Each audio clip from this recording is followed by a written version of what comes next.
Assalamualaikum warahmatullahi wabarakatuh. Perkenalkan, kami dari kelompok 7 kelas 10 MIPA 7 dengan anggota Berlina Citra Vanessa absen 7, Diva Miftahul Nurjana absen 11, Hana Sabrina Fitria Abdulra absen 17, Naura Eka Agnindra Wardani absen 24, dan Sofi Amanda Puspitasari absen 34.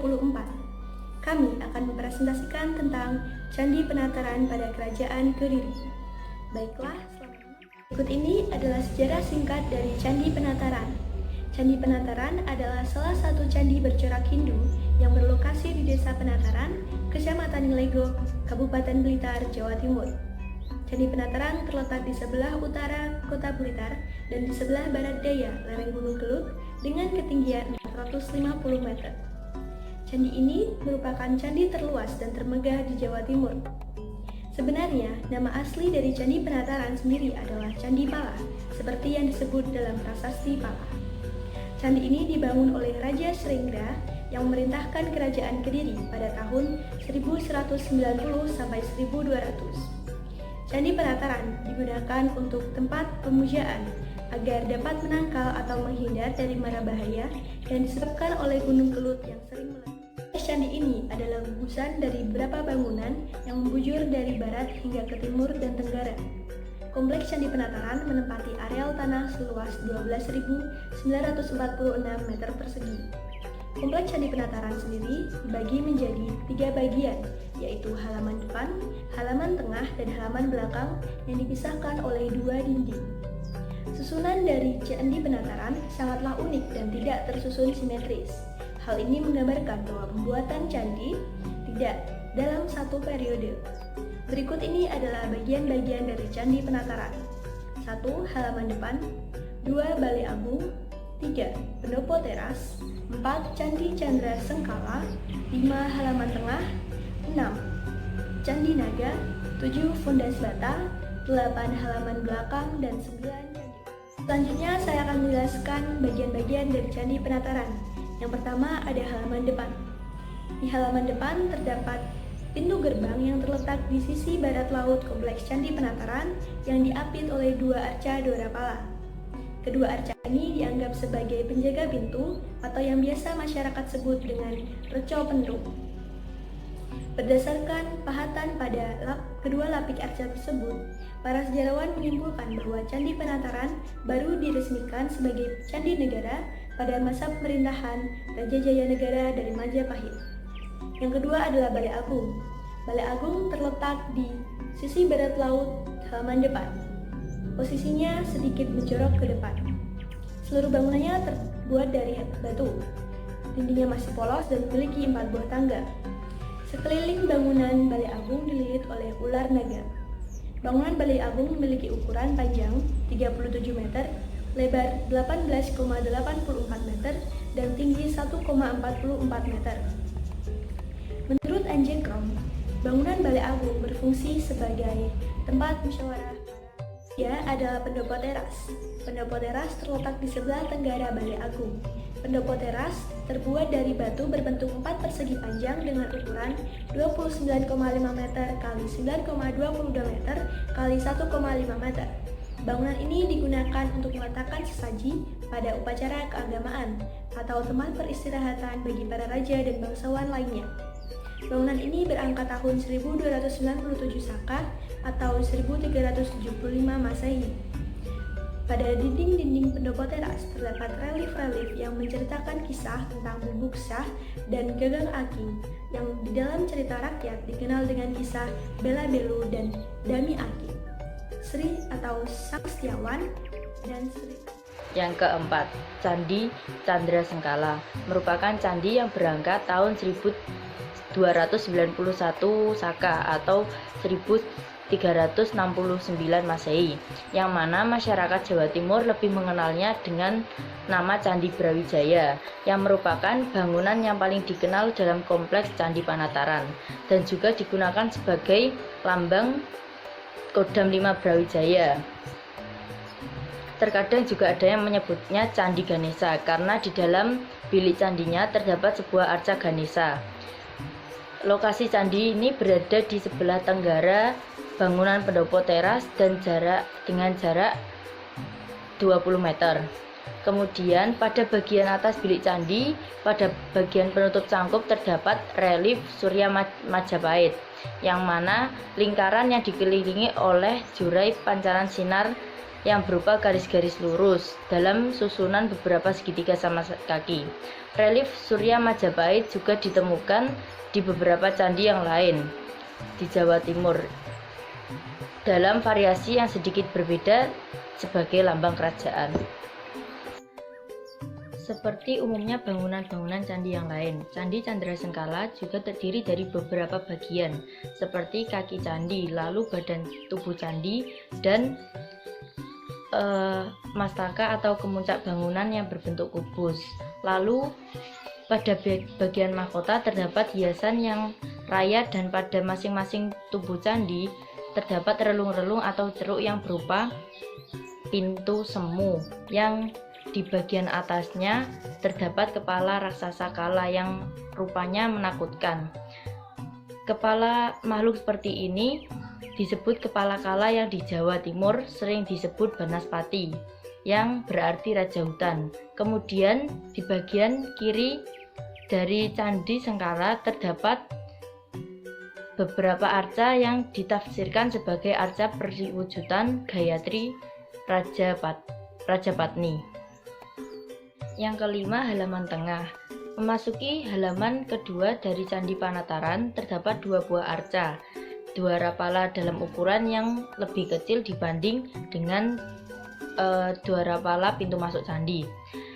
Seperti pada arca dua rapala di pintu masuk, dua rapala ini pun pada lapik arcanya terdapat pahatan angka tahun, tertulis tahun 1214 Saka atau 1319 Masehi.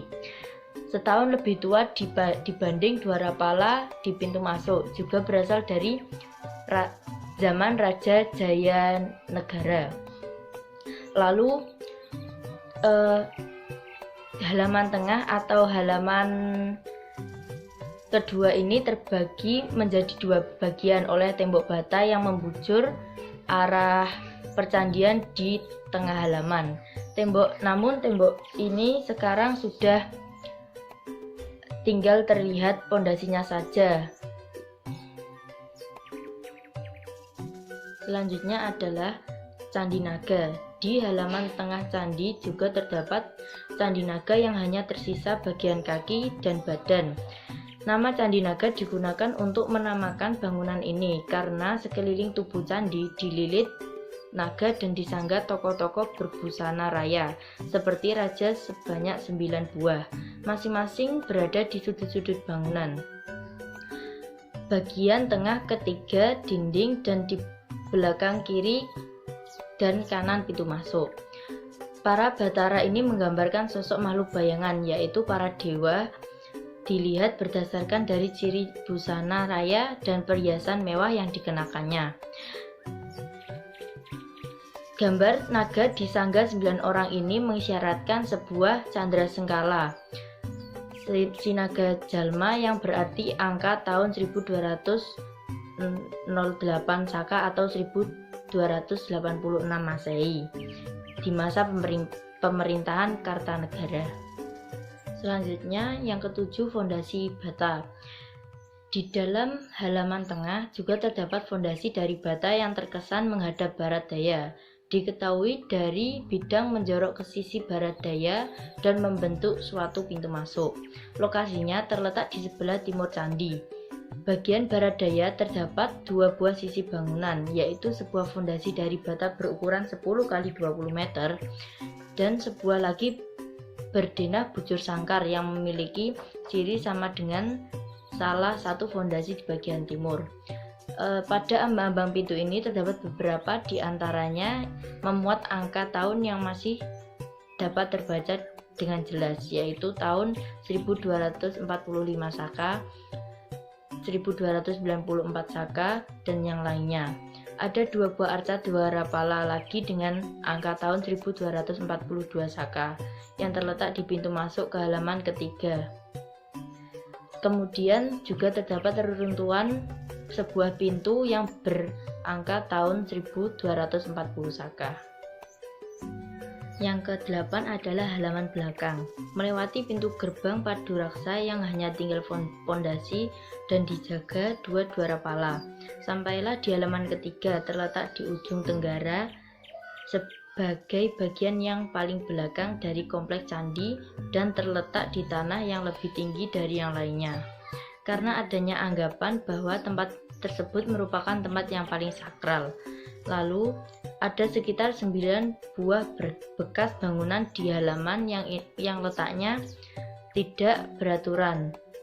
Juga terdapat 2 buah candi yang sudah dapat dikenali adalah bangunan candi induk dan prasasti pala berupa lingga pala. Selanjutnya adalah candi utama. Pada halaman ketiga ini terdapat bangunan candi induk yang mana terdiri dari 3 teras tersusun dengan tinggi 7,19 meter. Pada masing-masing sisi tangga terdapat 2 arca mahakala yang pada lapiknya terdapat angka tahun 1269 Saka atau 1347 Masehi. Kemudian di teras pertama terdapat relief cerita Ramayana.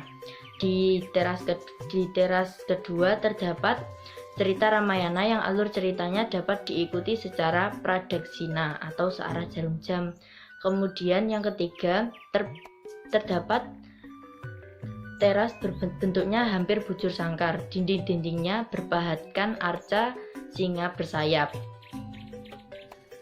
Selanjutnya, pada sisi sebelah barat daya halaman terdapat 2 buah sisa bangunan, sebuah candi kecil dari batu yang belum ramah runtuh oleh orang Belanda yang dulu dinamakan Klein Heiligdom atau Batara Kecil. Tampaknya candi inilah yang mula-mula dibuat bersamaan dengan prasasti Pala melalui upacara pratista tersebut. Dalam area kompleks percandian juga terdapat kolam dengan angka tahun 1337 Saka atau 1415 Masehi yang terletak di belakang candi sebelah tenggara dekat dengan sungai. Sejarah Kerajaan Kediri. Kediri atau yang disebut juga dengan nama Panjalu merupakan kerajaan Jawa Timur di tahun 1042 sampai 1222 yang berpusat di Kota Daha yang sekarang merupakan Kota Kediri. Kota Daha sendiri sudah ada sebelum Kerajaan Kediri didirikan. Kota Daha merupakan singkatan dari Dahanapura yang memiliki arti kora api. Ini bisa dilihat dari sebuah prasasti pamuatan dari Airlangga pada tahun 1042. Airlangga secara terpaksa harus membagi wilayah kerajaan sebab perebutan tahta dari 2 orang putranya. Sebelum kerajaan dipecah menjadi 2, kerajaan yang dipimpin oleh Airlangga sudah memiliki nama Panjalu. Sehingga kerajaan Jenggala terlahir dari pecahan Panjalu. Sedangkan Kahuripan merupakan kota lama yang ditinggalkan oleh Airlangga. Lalu Kahuripan menjadi ibu kota Jenggala.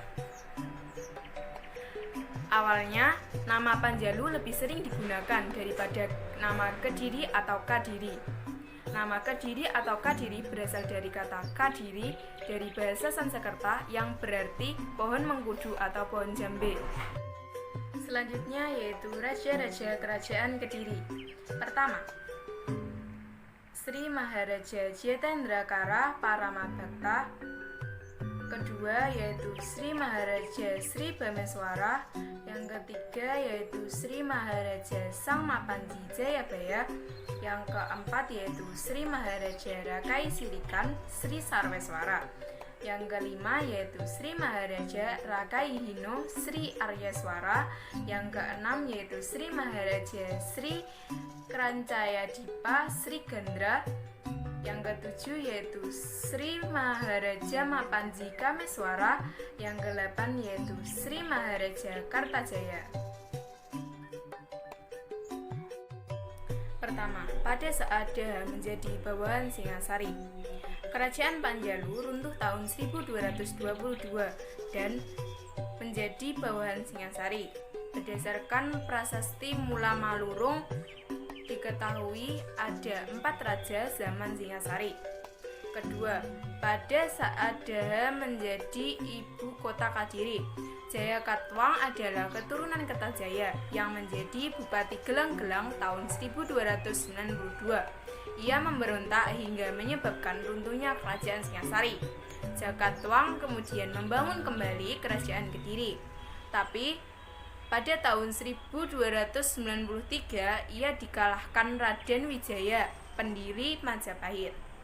3. Pada saat Daha menjadi ibu kota Majapahit. Pada tahun 1513 Daha menjadi ibu kota Majapahit yang dipimpin oleh Batara Wijaya. Nama raja itu identik dengan Dyah Rana Wijaya yang dikalahkan oleh Sultan Trenggana Raja Demak tahun 1527. Sejak saat itu nama Kediri lebih terkenal daripada nama kota Daha. Selanjutnya yaitu sistem pemerintahan Kerajaan Kediri. Sistem pemerintahan Kerajaan Kediri terjadi beberapa kali pergantian kekuasaan. Adapun raja-raja yang pernah berkuasa pada masa Kerajaan Kediri, diantaranya adalah pertama, Sri Jayawarsa Dikjaya Sastra Prabu. Beliau adalah raja pertama Kerajaan Kediri dengan prasastinya yang berangka tahun 1104. Ia menamakan dirinya sebagai titisan Wisnu.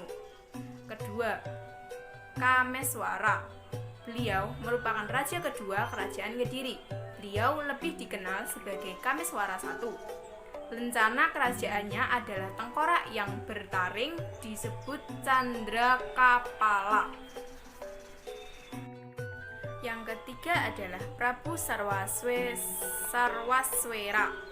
Beliau sebagai raja yang taat beragama dan berbudaya.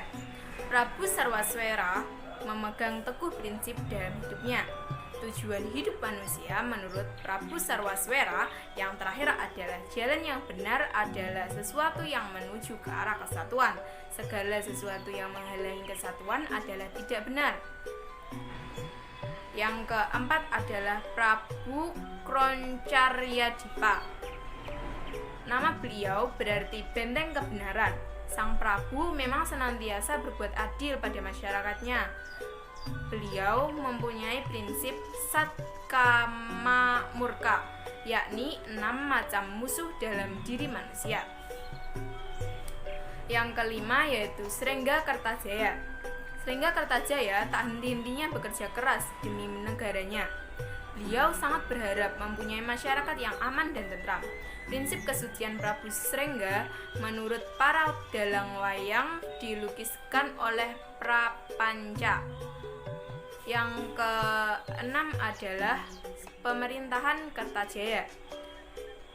Beliau merupakan raja terakhir pada masa Kerajaan Kediri. Kertajaya, raja yang mulia serta sangat peduli dengan rakyat.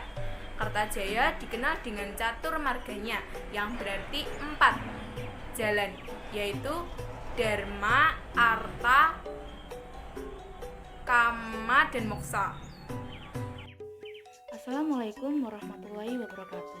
Nama saya Naura Eka Agnirawardhani, nomor absen 24 dari kelas 10 MIPA 7. Di sini saya akan melanjutkan presentasi kelompok kami yaitu mengenai Kerajaan Kediri. Dan saat ini juga saya akan menjelaskan mengenai perbedaan sistem pemerintahan pada saat Kerajaan Kediri dan pada saat sekarang ini. Pada saat masa pemerintahan Kerajaan Kediri, sistem pemerintahannya yaitu kerajaan yang dipimpin oleh seorang raja atau ratu. Sedangkan pada sistem pemerintahan saat ini yaitu sistem negara republik yang dipimpin oleh presiden. Hal yang kedua, dalam sistem kerajaan, kekuasaan dialihkan dengan secara turun-temurun. Namun, pada saat masa sekarang ini, kekuasaan dialihkan berdasarkan pemilihan suara rakyat. Lalu yang ketiga, setiap pembesar atau yang sekarang biasa disebut dengan menteri, pada saat sistem pemerintahan Kerajaan Kediri dipilih langsung, diberhentikan atau diangkat langsung oleh seorang raja. Namun pada saat sekarang ini seorang menteri diangkat dan diberhentikan sesuai dengan aturan hukum yang berlaku, yaitu mengacu pada undang-undang. Lalu yang selanjutnya, pada saat sistem kerajaan, aturan-aturan dibuat langsung oleh seorang raja. Namun pada saat ini aturan-aturan harus berdasarkan musyawarah menjelaskan tentang kehidupan politik kerajaan Kediri. Pada saat itu terjadi pertikaian antara Jenggolo dan Panjalu yang berlangsung selama 60 tahun. Dan setelah itu sudah tidak ada lagi informasi atau kabar mengenai kedua kerajaan tersebut, hingga pada akhirnya muncullah suatu kerajaan Bameswara di Kediri pada tahun 1116 sampai 1136 Masehi. Dan pada saat itu ibu kota Panjalu telah pindah dari Doho ke Kediri, sehingga lebih terkenal disebut sebagai Kerajaan Kediri. Kehidupan ekonomi Kerajaan Kediri. Kerajaan yang beribu kota di lereng kaki Gunung Klut ini memiliki tanah yang subur, sehingga segala macam jenis tumbuhan dapat tumbuh subur di sana. Lalu di tengah kota Kerajaan Kediri terdapat sungai yang bernama Sungai Brantas yang terdapat beragam ikan di dalamnya. Dan setelah itu hasil bumi tersebut dibawa ke kota Jenggala di dekat Surabaya menggunakan perahu menelusuri sungai.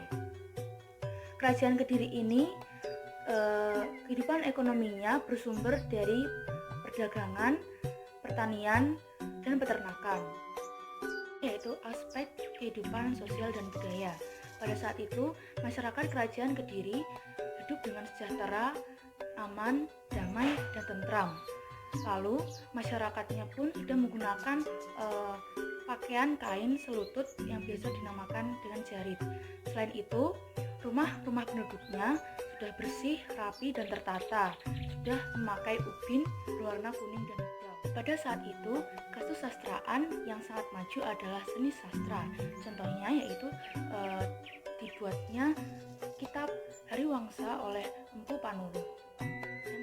Yang selanjutnya adalah kehidupan agama di Kerajaan Kediri. Jadi, Kerajaan Kediri menganut suatu agama Hindu, yaitu Hindu Waisnawa. Dan dalam bidang spiritual ini, Kerajaan Kediri sudah sangat maju sekali karena sudah dibangunnya tempat ibadah di mana-mana. Selain itu, Prabu Joyoboyo juga kerap melakukan tirakat ataupun semedi. Dan sifat merakyat dari Prabu Joyoboyo ini yang menjadikan beliau dikenang sepanjang. Assalamualaikum warahmatullahi wabarakatuh. Jadi saya Belina Citra Vanessa, nomor absen 7, akan menjelaskan tentang peninggalan Kerajaan Kediri. Jadi yang pertama ada Prasasti Hantang pada tahun 1052 Masehi, menjelaskan tentang Pandulu pada masa Jayabaya. Selanjutnya nomor 2 yaitu ada Prasasti Surakating pada tahun 1104 Masehi, memuat pemberian hadiah tanah pada rakyat desa oleh Jayawarsa. Selanjutnya nomor 3 yaitu ada Prasasti Padalegan pada tahun 1117 Masehi yang dibuat sebagai kebaktian desa Padalegan kepada pemerintah Raja Kameswara. Selanjutnya nomor 4 yaitu ada Prasasti Panembangan pada tahun 1102 Masehi, berisi penetapan desa Panembangan sebagai Sima Swatantra atau desa bebas pajak oleh Raja Kediri sebelumnya. Selanjutnya nomor 5 yaitu ada Prasasti Ngantang pada tahun 1135 Masehi yang menjelaskan Raja Jayabaya memberi hadiah tanah pada rakyat desa Ngantang. Setelah itu ada nomor 6 tentang Prasasti Talan pada tahun 1136 Masehi, ditemukan di desa Gurit, Blitar, yang berisi anugerah Sima kepada desa Talan yang masuk wilayah. Nomor 7 yaitu Prasasti Jaring pada tahun 1181 Masehi yang menjelaskan tentang nama-nama pejabat yang diubah atau dijuluki dengan nama hewan seperti macan kuning, kebowaluga, dan tikus janada. Selanjutnya pada nomor 8 yaitu ada Prasasti Kamulan pada tahun 1194 Masehi, ditemukan di desa Kamulan, Kabupaten Trenggalek, yang menjelaskan nama pemerintahan Kertajaya dan keterangan asal muasal berdirinya Kabupaten Trenggalek. Selanjutnya pada nomor 9 ada Prasasti Galunggung yang ditemukan pada tahun 1201 Masehi di desa Rejotangan, Tulungagung. Isinya sudah dibaca karena tulisan-tulisan sudah banyak yang hilang. Baik, selanjutnya ada nomor 10 yaitu Prasasti di Tulungagung dan Kertosono yang berisi tentang masalah keagamaan dan berasal dari Raja Kameswara. Selanjutnya ada di nomor 11, yaitu ada Prasasti Ceker, berisi tentang anugerah raja dan diberikan kepada penduduk desa Ceker yang mengabdi untuk kemajuan penduduk. Nomor 12 yaitu Kitab Bharatayuda yang dikarang oleh Empu Sedah dan Empu Panuluh dan berisi gambaran tentang terjadinya perang saudara antara Panjalu melawan Sinjala. Selanjutnya ada di nomor 13 yaitu Kitab Krisyana dikarang oleh Empu Triguna dan berisi riwayat Krishna sebagai anak nakal tapi dikasihi oleh orang banyak karena dia suka menolong. Selanjutnya ada di nomor 14 yaitu Kitab Smarandana dikarang oleh Empu Darmaja dan berisi pujian terhadap raja-raja titisan Dewa Kama. Selanjutnya ada di nomor 15 yaitu Kitab Smarandana dikarang oleh Empu Darmaja dan berisi pujian terhadap raja sebagai titipan Dewa Kama. Selanjutnya ada di nomor 16 yaitu Kitab Arjuna Wiwaha berisi kisah ketika dia di penjara di Gunung Mahameru kala itu. Baik, untuk yang terakhir yaitu ada Kitab Mahabharata berisi perselisihan antara keturunan Bharata dari Hastinapura yaitu Pandawa melawan Kurawa. Sekian dari kelompok kami, kurang lebihnya mohon dimaafkan dan dimaklumi, semoga bermanfaat. Wassalamualaikum warahmatullahi wabarakatuh.